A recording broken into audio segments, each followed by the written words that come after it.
Hey guys, Daily Tech here, and today I'm going to be bringing you a live interview that I had with Nolo VR. Now I'll be speaking with Lisa from Lyrobotix, who is one of the founders of Nolo VR. In a lot of my videos, you guys have been asking me a lot of questions about Nolo VR and how I think it's going to compare to my PS Move service setup.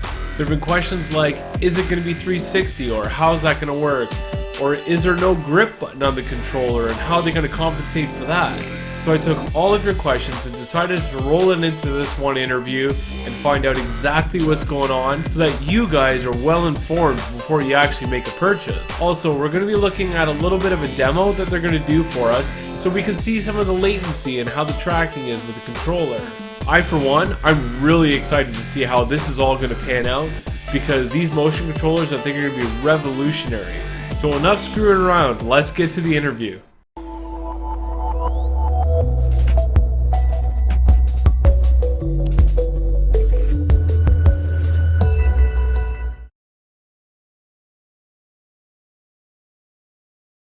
So I had a few troubles getting started with the filming. My first question is, what do they think that the Kickstarter campaign is going to finish off at? So what do you think you're going to finish off at? I don't know. I think we did a good job like getting the words out. So a lot of people rushed in at the very first.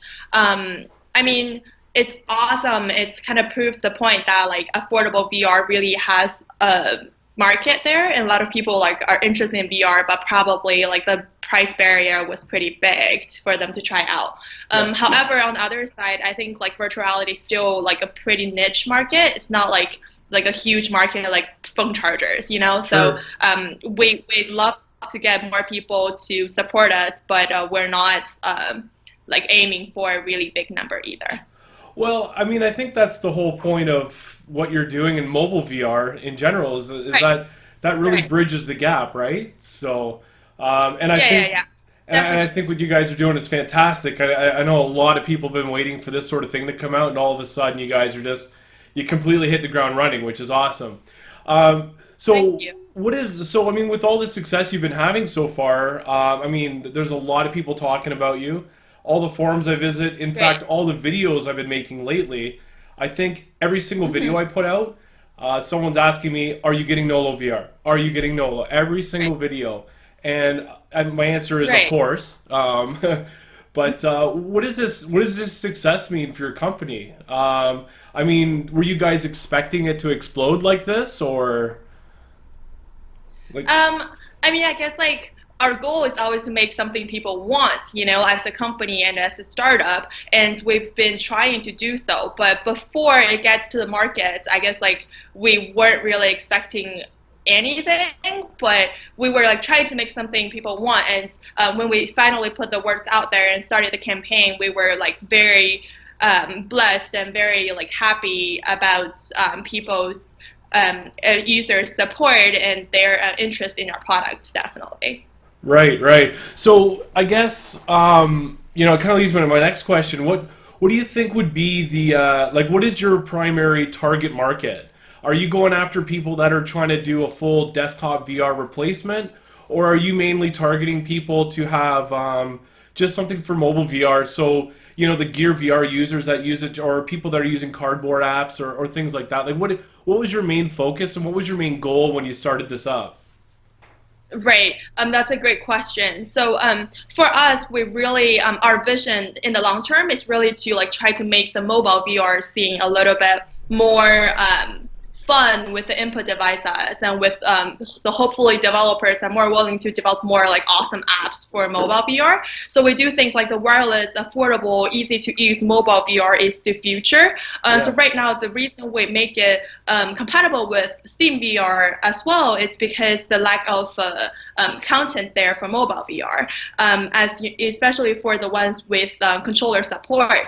And also, so there's the chicken and egg problem between developers and users, right? For mobile VR right Yeah. now, if there are no users out there with input devices, then what's the point for developers to develop something like Sure. that? But on the other side, if there's no games or like no apps to play with, then why do users buy that? Yeah. So like really we're not trying to replace like the HTC Vive or the Oculus or the PSVR for like the PC VR scene at all. We admit that HTC Vive still has a better experience for their price points, and I think for people who are, I don't know, like hardcore gamers and who like really wants like a hardcore experience as HTC Vive, it could still be a better choice. So for us, it's really just we provide an alternative that potentially will go big for mobile VR. So our vision is to be the standard input device for mobile VR in the future. And right now we're just leveraging all the existing content on SteamVR and the existing user base and the existing like processing power of PC to like kind of push this forward. So yeah, so like we're not like trying to replace anyone at all. Like if anything, we're just like being the like more affordable version of it, more like a starter kit for people to experience like a more lower, like a lighter experience as, but that's like fine enough for people to get into. Right. Yeah. And you know what? In a way, I almost gonna possibly partially disagree, only because the way I see it is that, I mean, have you? I hate to ask, but have you seen my video where I compared my setup versus the HTC Vive, and how I kind of did a price comparison? So I felt like I'm getting maybe, I'm gonna say 50-60% of the experience that you would get from a Vive, but for about a tenth of the price. And I think that's exactly where you guys are headed. So I think your return on investment, to be honest, I think you could be competitive in that regard, because not everyone can afford to spend an extra $1,000 on top of their PC they already paid $1,000 for. So I think why don't you leverage a piece of hardware that everyone has in their pocket already, and just add your controllers. And I mean, you have it on Kickstarter for $99 is the current going package. And also you've got Riftcat packages too, different mobile VR headsets as well. So I think that was really smart. And they seems like everybody seems to get a little bit of they picked their package at random, and all of them had a little action, which is pretty neat. Thank you. Now, sorry, I was just gonna say, like, I totally agree with your points. I'm just saying for the like absolute experience, if you don't consider the price at all, just like consider like, oh, this different kind of like absolute experience. I admit that HTC Vive and Oculus are better, but if you think about how much money you have to invest in it, then you can start comparing. Yeah. No, just the elitists you might not get. That's all. But that's okay. There's not many of them. So anyways, what actually inspired you to do this? Like, why did you guys start making this product? Like, were you doing something similar beforehand, or is this just, you guys are enthusiasts and just wanted to make it better?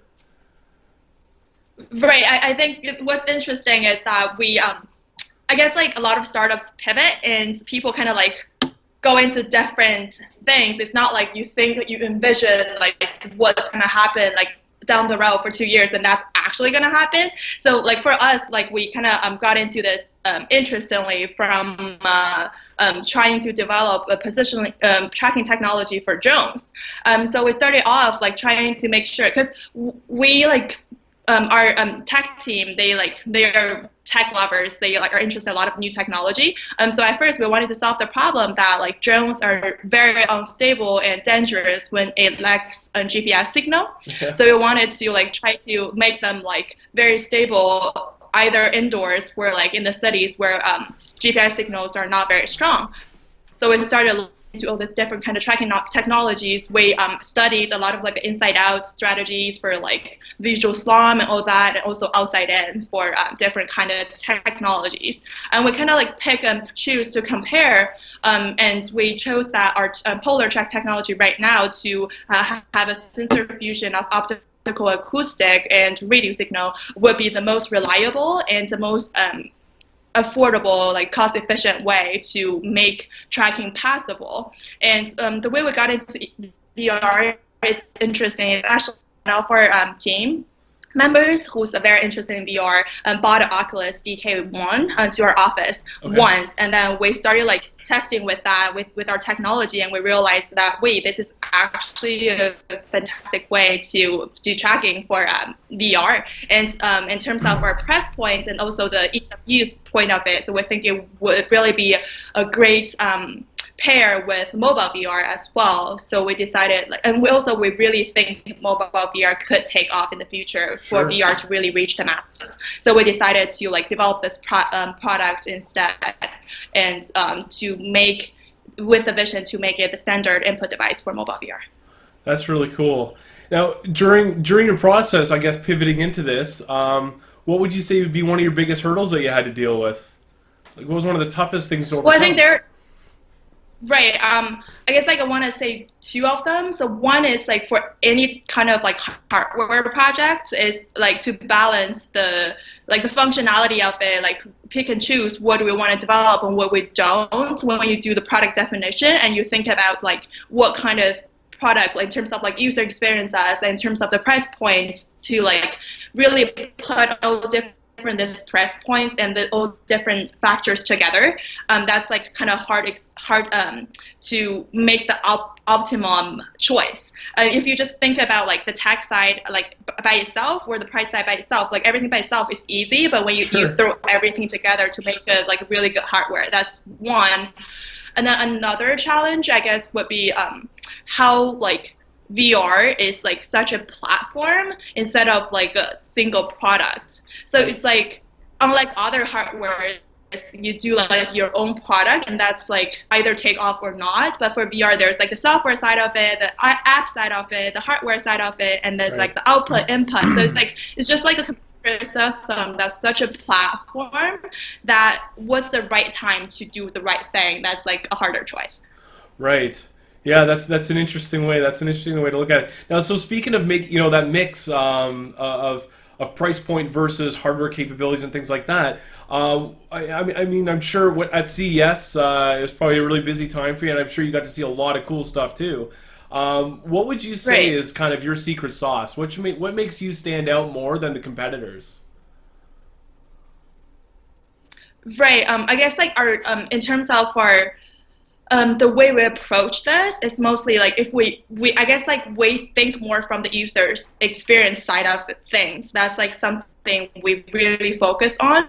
So instead of trying to be like, oh, we're the best tech, or like, oh, we're the fastest developer, stuff like that. We more think about like what does the user need really, like Sure. right now at this point, instead of like 2 years out, you know? So like what do they need right now, and can we provide them with what they really need at this point? That's like how we think, and how we think we probably position our products better in terms of the market positioning compared to some of the comparable competitors.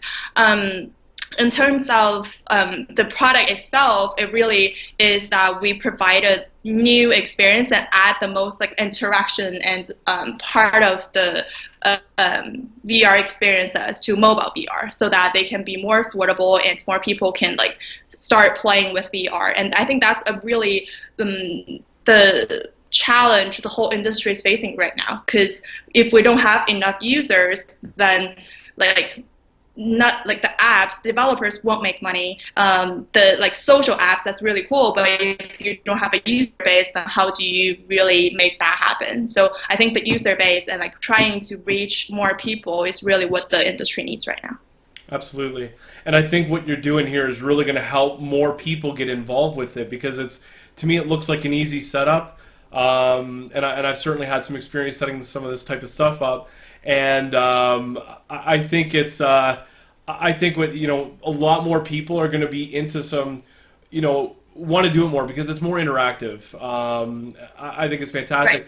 Now, in regards to the desktop platform, then, so using it with SteamVR, I've seen your controllers and we've seen pictures of it. How do your controllers compare to the Vive controller? I mean, are all the button mappings there? And I've had a few people ask me now, the grip button. It seems to be missing. Is that something you Right. addressed? Right. Right.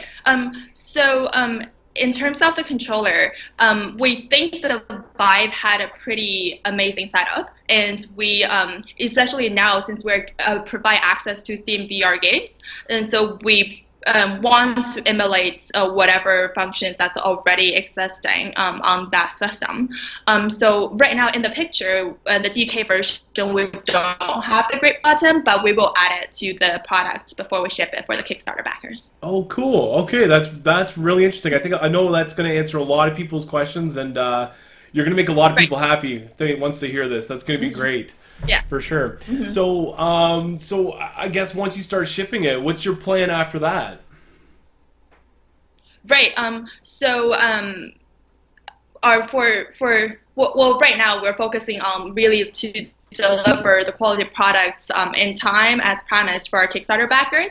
But at the same time, we are working with developers to do more mobile VR side of games as well, to use our controllers, so that like the people who bought our product not only can access the Steam VR games and potentially can have a lot of cool apps on their phones alone as well. So that will be like a more portable wireless experience that's not like dependent on their PCs. Right. In terms of our products, we are definitely trying to make it more affordable, better quality, better kind of like better performance as well. So like potentially the tracking sensors could be smaller, in terms of the headset marker could be smaller, and it could be more affordable, going that direction for as the standard input device for mobile VR.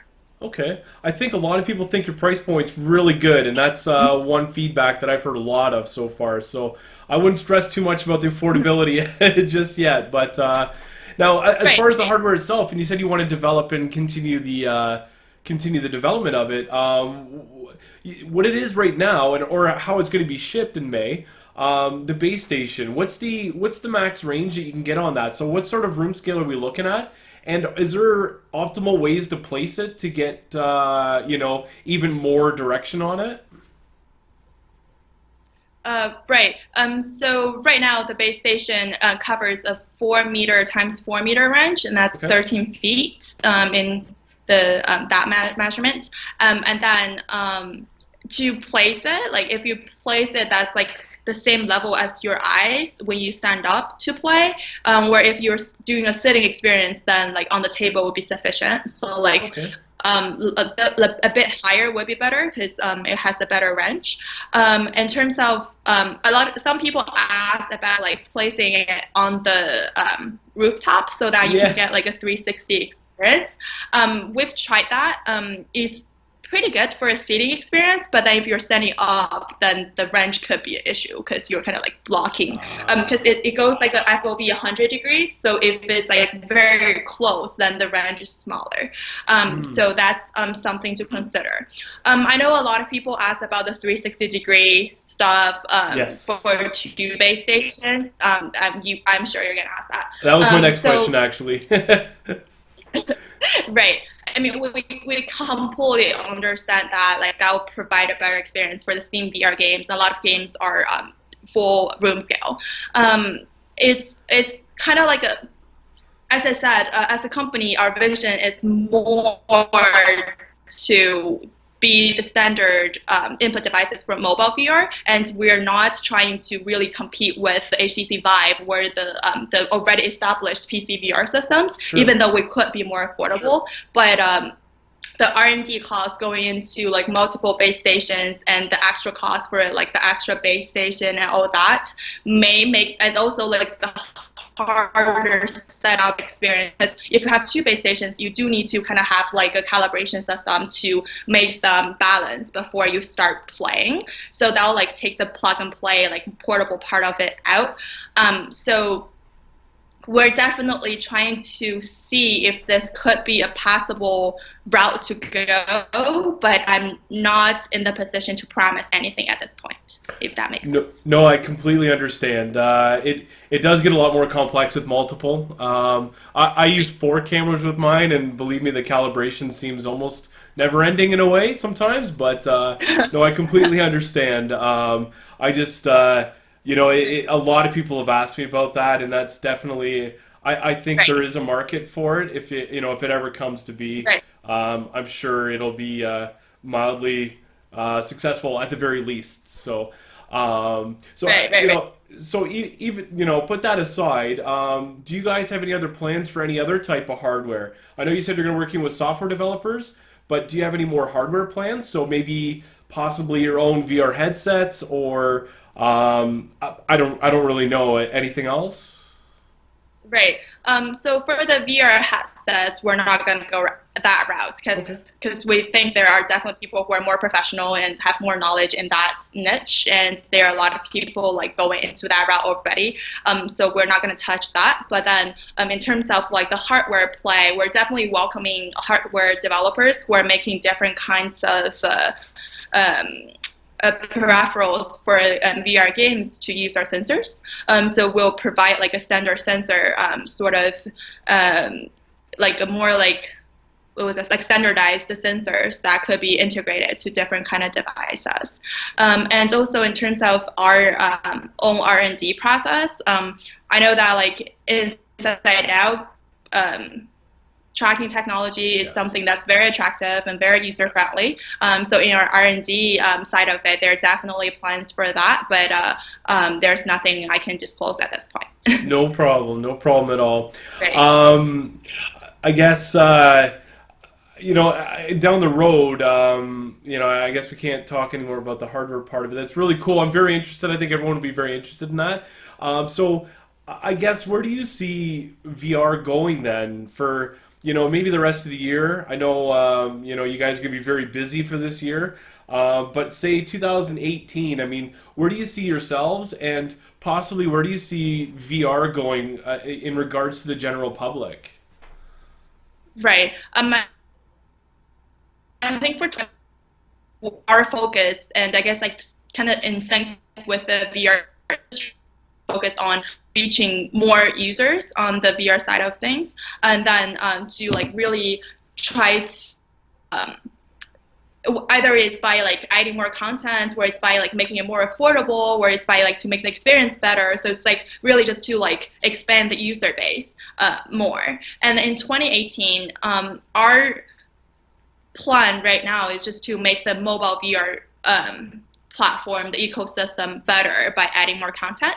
That's our like personal goal. In terms of the VR industry, um, I think it's still to like get ready by having enough content and good enough like as user friendly hardware to prepare for the takeoff. Sure, sure.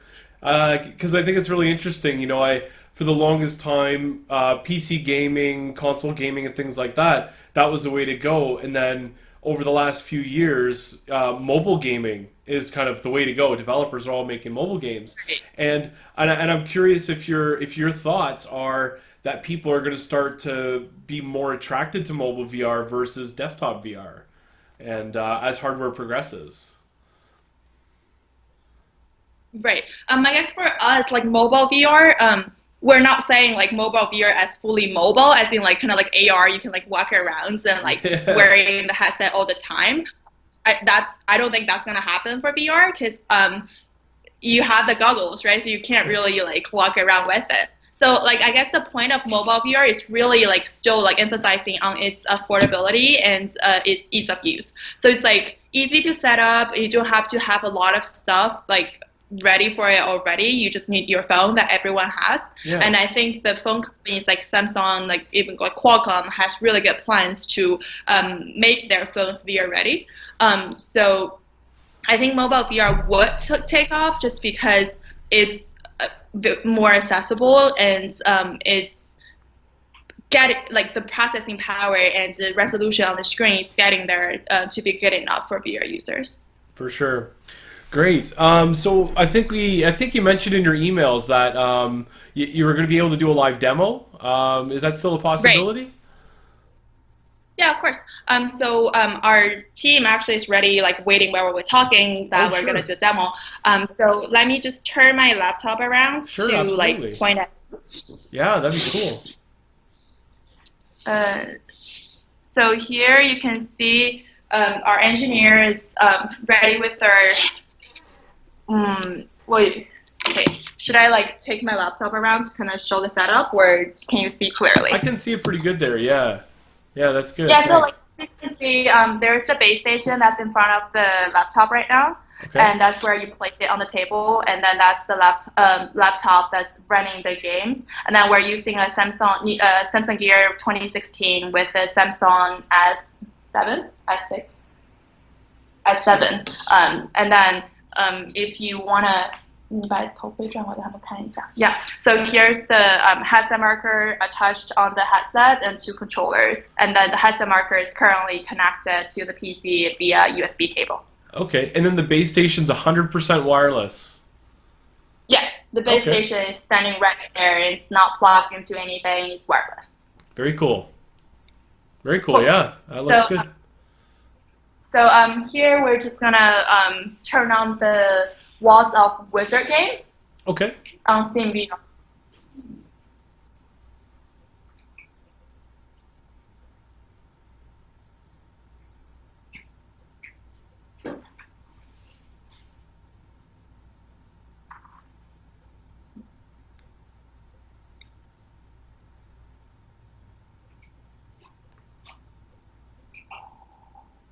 Can you see well? There you go. Perfect. Thank you.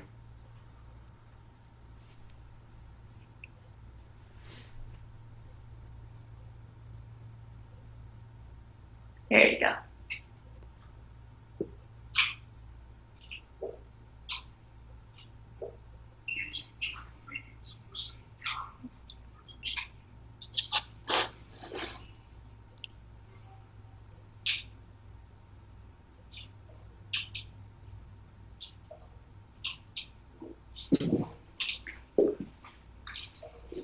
That tracking looks really smooth. It looks really nice. Yeah, yeah. So right now you can see like when you like draw and pick up stuff, put it in somewhere, it's pretty smooth. Yeah, and it's there seems to be very little latency on it. I mean, there's just a little tiny bit, but definitely really reasonable. It looks great. Right. So for precisional technical or tracking technology, the latency is less than 20 milliseconds, and then for Riftcat for streaming, it's 1 to 2 frames behind. We're also using the wireless streaming for the Samsung Gear VR right now, and if it's the USB tether option, I think it could be a little bit more smooth as well. Right, right. And then how many games? Is there? How many games have you tried Oh, with this? we've tried the WhatsApp Wizard, the Tilt Brush, the lab job simulator. Yeah, so since we don't provide full 360 degree, so there's like some of the games that like really requires full room scale could be a little bit harder to play. But other games that are like not so harsh on that turning around part of it could be pretty good. Right. No, I've absolutely seen that myself. And actually, I guess that brings me to another question. I also have and use an Oculus Rift DK2, and that is very similar.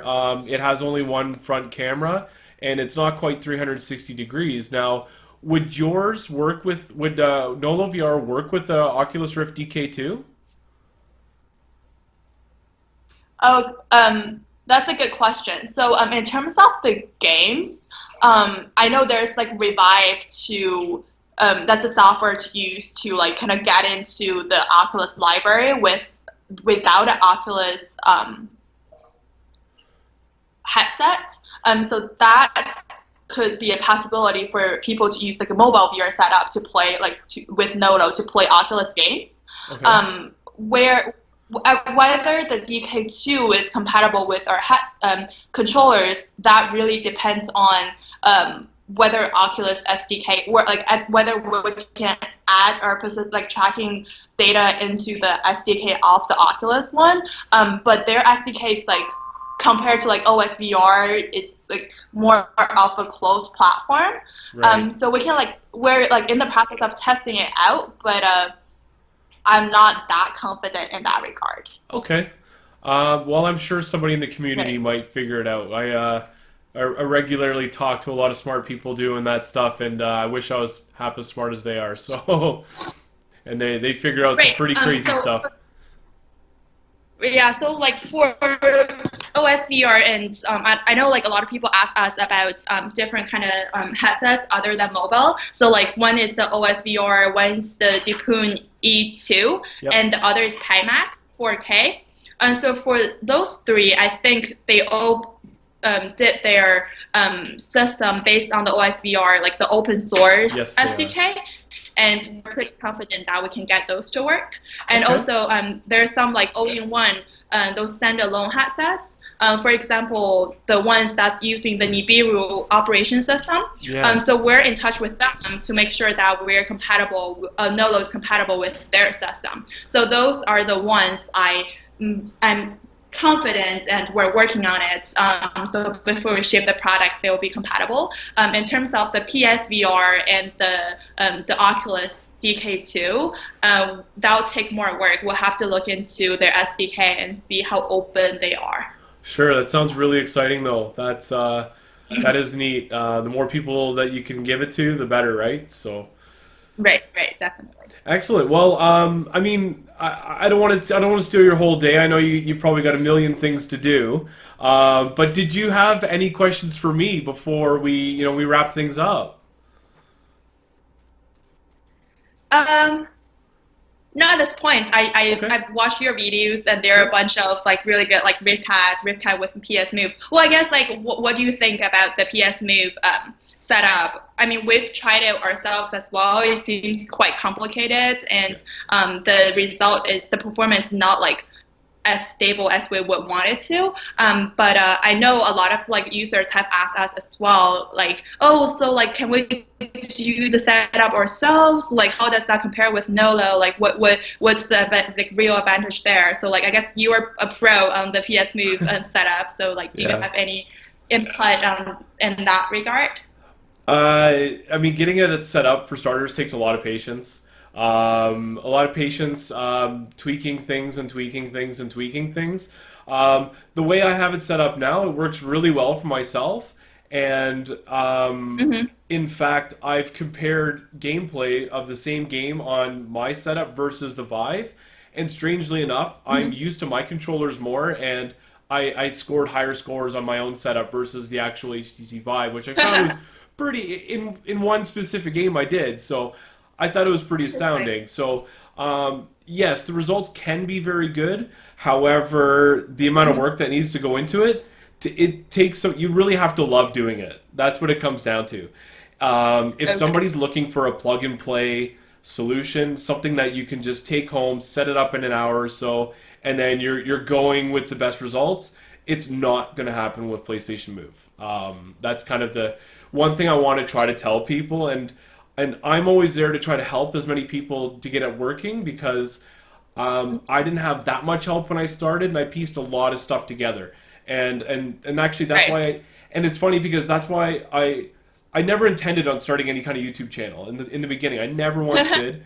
I put together my the first setup video because nobody had done it, and I knew there was Right. other people out there like me that was just dying to get this thing set up and try it, but they didn't know where to start. So I built the whole thing, and then that's when Riftcat approached me to use my Mm-hmm. guide as their official setup video for it, and I was kind of Right. astounded. And a lot of people commented saying, "Well, can you do this guide? Can you do this guide? Can you do that guide?"